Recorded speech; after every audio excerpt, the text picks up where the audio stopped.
one of the things that she said, I love being able to do the multi-select and stuff, but can I make that my default where it's always on select? So what I did, guys, is on both the contacts and the properties is whenever you come over here and you choose multi-select, it will save that setting. So the next time you come in, it'll be returned back to what it was during whenever you set it. If you set it off, you come back, it'll be off. And this is per user as well.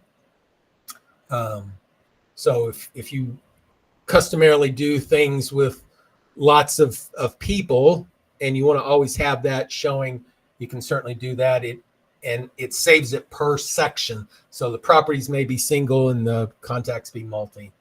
So no big deal. It's just if you're used to it being not there and having to turn it on each time, it'll leave it to whatever you currently have it set at.